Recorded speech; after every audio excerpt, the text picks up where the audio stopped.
guys, and welcome to the first preview show on my channel. So in these videos I'm going to run through each film and tell you what to expect going into the films, how critics and audiences are reacting to them, and the best trailers for the film that don't spoil anything but you are still able to understand what is going to happen in the film.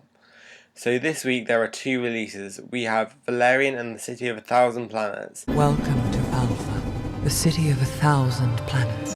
And the Emoji Movie, Express Yourself. Each of us does one thing, and we have to nail it every time.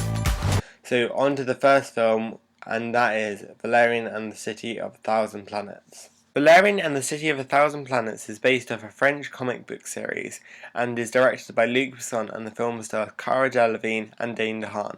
And this is a futuristic story set in the 20th century and follows special operatives Valerian and Lorraine, who work together to maintain order throughout human territories. Valerian looks like a visually stunning film, with the trailer showing some incredible cinematography and scenery of the different worlds that we will be able to see throughout the film. However, my biggest concern with the film is that it looks very style over substance from the trailers, only really showing shots of cinematography, and there isn't much meat on the bones and actual story coming from the trailers that Lionsgate have released. This is a concern, as they might be showing, and this might not be the case, but it looks like they are shying away from the story, as this might be the film's weakness.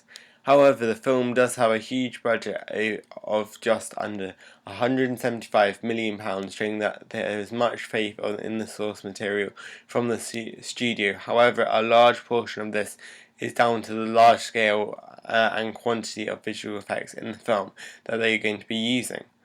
However, this film has absolutely flopped across the world so far in the box office, and the film looks to make heavy losses financially. Another concern is the two leads, which haven't had the greatest of starts to their film careers, with Cara Delevingne's last film being Suicide Squad, where, spoilers, she was debatably the worst part of the film, being the villain Enchantress, and the last film I saw Dane DeHaan in was The Amazing Spider-Man 2, and that was a very bad film with his over-the-top performance as Harry Osborn. Despite all of this, however, the film does have a lot of promise to it, and I'm excited for the film.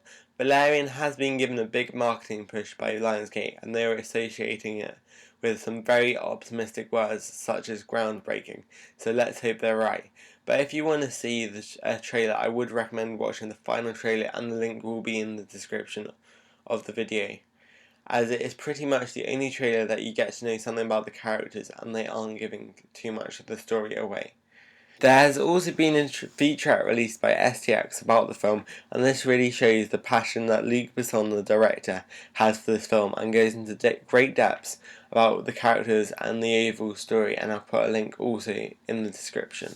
In the featurette, he talks about how he's been waiting out for the technology to make this, and it's sort of become a passion project for Luc Besson, and that excites me as a film fan, as whatever movie it is, even if it's awful, the film is always better when there are passionate people behind it. The featurette also goes into some of what the world we will be entering is like, and what the characters are. However, this frightens me about the film, as it seems to be a lot of story and setup to go through, and a lot of worlds he describes don't sound very subtle in characteristics. The characters also seem very genetic, especially Valerian, who sounds sort of invincible, how Luc Besson described him. However, this may just be a misinterpretation. But I would recommend checking out this featurette. I've waited my entire life to make this film, and the journey has been amazing. I gave it everything I had, and I cannot wait to share it with you. So have fun, and see you in space.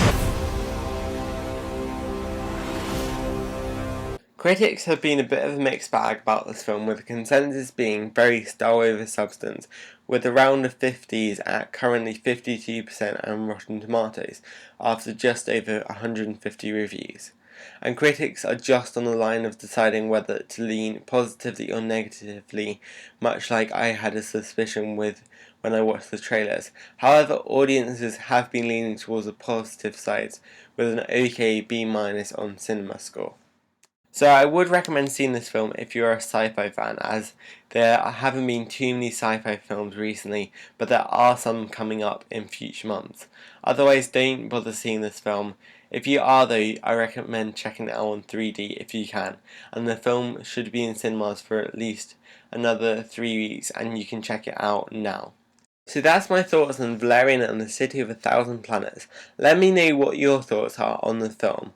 Are you going to see it opening weekend or wait it out? And do you think I'm right, or am I completely misunderstanding this film? Let me know in the comment section. And while you're there, make sure you like this video and hit the subscribe button. And while you do that, hit the bell to be notified with the next previews and reviews coming up on the channel. Now on to the second and only other film I'll be previewing this week, and it's Sony Animation's next venture, which is the Emoji Movie, which is about Gene, who is a mer but has many different emotions, and he has to stop the phone from being wiped, and that's the whole film basically. What has gone wrong with this world? We now have an Emoji Movie. This film seems to be following all the tropes that any other film of this genre which has suddenly shot up over the last few years has. It basically is following animated films such as Wreck-It Ralph and the Lego Movie note by note, or that's what it looks like from the marketing anyway that the film has released. Take the example of the main character in both the Lego and Emoji movies. The Emoji Movie has decided to have its lead as Mer, which is basically the most boring emoji you could have, which as it worked for the Lego Movie, and they can try and get their points across easily on that character. Whereas in the Lego Movie, they actually had Emma, which wasn't the most boring character ever, but it was just the most ordinary, which made he could be a lot more interesting than Mer will be in the Emoji Movie. It seems like they're following in the footsteps of Wreck-It Ralph as well, with the glitching stuff and finding out who you are, and the similarities with Inside Out as well, as it is about a kid and inside their life. And the Emoji Movie doesn't seem to have any originality whatsoever, and seems to be coming off really dull, and critics are noticing this. It also feels very rushed, with this making the history books. This holds the record. I'd like a round of applause for this holding the record for the fastest produced animated film in the history. And that is not a good thing. And early reviews have picked up on how weak the plot points are, such as a major plot point being Dropbox, and that tells you how bad this film's going to be. Also, for comedy, or at least a film that's trying to be funny, it's doing a really bad job of it. The trailers have used the same jokes over and over again, and I've hardly laughed once. Sony have also decided not to go with an interesting storyline at all, and it just looks like a bunch of scenes that they've compiled together about going around your phone. As I've mentioned before, the trailers have been pretty awful, so I wouldn't recommend watching any of the trailers that they've released, as they have a few random moments shoved together. Instead, I would recommend watching the opening scene of the film which Sony released, and there will be a link in the description. This is still not a great clip, and the editing isn't great, but there is an odd half laugh, and it gives you a feel of what you're going to get from this movie as well as its tone. Critics have also been hating this movie, with an absolutely abysmal score on Rotten Tomatoes of 6%. However, this score was at 0% for some time, and it still only has 3 positive reviews.